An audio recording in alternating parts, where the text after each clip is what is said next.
جیسا کہ ایک بیوقوف مقرر نے کہا تھا، جو ان کا بڑا مشہور مقرر ہے، لوگ اس کو طارق جمیل کہتے ہیں، بڑی تعریف کرتے ہیں، حالانکہ وہ اتنا بڑا بیوقوف مجھے نظر آیا۔ اس نے کہا کہ نبی زندہ ہیں تو پھر دفن کیوں کیے گئے؟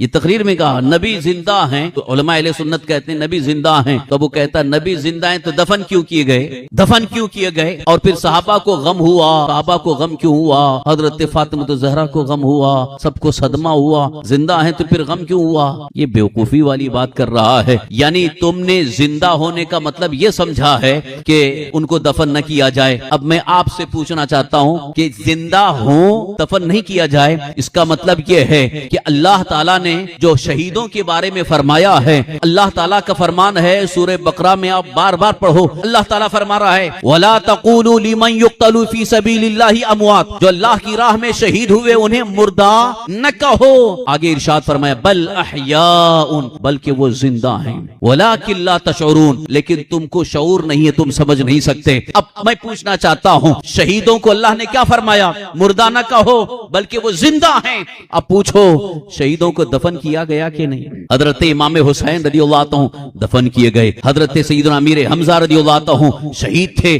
دفن کیے گئے، شہدائے احد کو دفن کیا گیا، شہدائے بدر کو دفن کیا گیا، شہدائے تبوک کو دفن کیا گیا۔ لہذا میدان جہاد میں جنہوں نے اپنی جان قربان کر دی، جنہیں شہید کہا گیا لیکن دفن کیا گیا، مگر قرآن فرماتا ہے دفن کیا گیا مگر مردہ نہ کہو، روح نکل گئی مگر مردہ نہ کہو، سر تن سے جدا ہو گیا مگر مردہ نہ کہو۔ لہذا اصول تو یہی ہے کہ جو ظاہری طور پر انتقال بھی کر جائیں، دفن بھی کر دیے جائیں، لیکن اللہ نے جنہیں حی فرمایا ہے، جنہیں زندہ فرمایا ہے، ہم انہیں مردہ نہیں کہہ سکتے۔ جب شہید کو مردہ نہیں کہہ سکتے تو نبی کو مردہ کیسے کہا جا سکتا ہے؟